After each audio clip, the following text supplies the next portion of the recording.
it's Linnea for iCrafter. Today we're showing off the Box Pop Llama Queen add-on. This die set is composed of 8 pieces, and you can create that cute little cactus and llama popping up from a card. Now you will need to use this with the original Box Pop oval base die, and this piece has the large oval base, and we're also going to be using one of the 2 drop-in pieces so that we can have that little cactus popping up in front of and behind the llama. I have this rainbow paper, and as I was laying out my Box Pop oval base onto this, I realized that what's going to show is that very bottom portion as well as that very top portion. And so that I thought that this would be a really fun and festive paper to use because you're just going to see the red to the orange to the yellow gradient. You're not really going to see the rest of the rainbow, and I thought this would have that nice warm feeling to it. I went ahead and I used that drop-in piece that's going to create a slit off to the side. There's another piece that creates a slit right in the center, but I wanted to have my drop-in piece going off to the side. You'll need to do this twice, and you can choose to add that drop-in piece or to leave it out. You don't have to use it, it's an option. I've gone ahead and I've cut the rest of my pieces from the Box Pop Llama Queen add-on die set. I always use my iMend self-mending cutting deck and a translucent cutting deck to get great cuts, and I love that the iMend self-mending cutting deck you can use over and over and over again. Just remember to flip your plate in between cuts.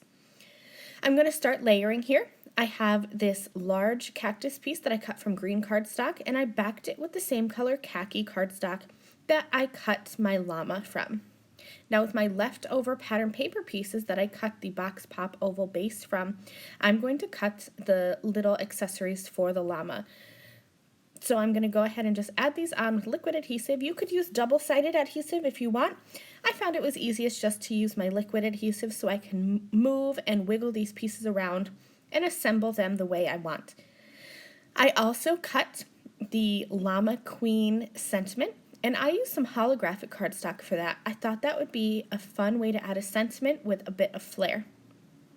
Now that I have all my pieces assembled, let's go ahead and start folding. So the Box Pop oval base not only cuts, but it will create score lines. And I am using my iPress burnisher to reinforce these folds. You want to make sure they're reinforced on the score lines so that your Box Pop card will fold flat easily. And I find that the iPress burnisher is a great way to do that. I like to adhere my Box Pop oval base with liquid adhesive, but again, any kind of adhesive, tape runner, or double-sided tape will work.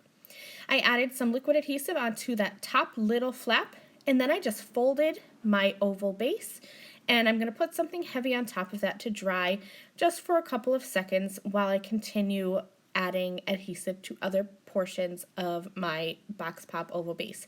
You can see now how this kind of pops up and forms half of your oval. Now those little slits from that drop-in piece, that's where you're going to put your little cactus in. So I folded up that little tab on the bottom. I'm going to slide that in, and that tab will go all the way to the bottom of the Box Pop oval base and adhere to the bottom. Then I like to fold my card flat to make sure that that has good adhesion. And now it's time to add the llama. So you can see here how those 2 pieces go together to form a full oval. You're going to add adhesive onto one side of that chunky rectangle bottom portion of your llama piece and adhere that to one half of the Box Pop oval base.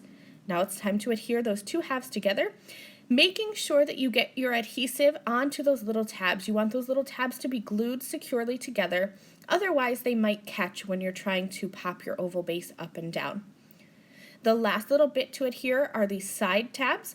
I like to fold the tab and then just press the long rectangle piece that forms the kind of the wall around the oval base. I like to just press that into that tab. And then I just give that a second to dry, and this piece will pop up and down just like this. And I did go ahead and I added that second cactus into the back.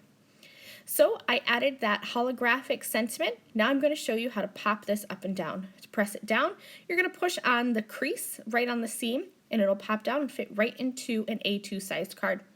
To pop it back up, press on the sides at the same time, and then you're going to lock in the sides right with the notch. And that's it. I hope you've enjoyed this tutorial using the Box Pop Llama Queen add-on die set. Remember to head over to the iCrafter website or YouTube channel for more tutorials. Thank you for watching. Bye!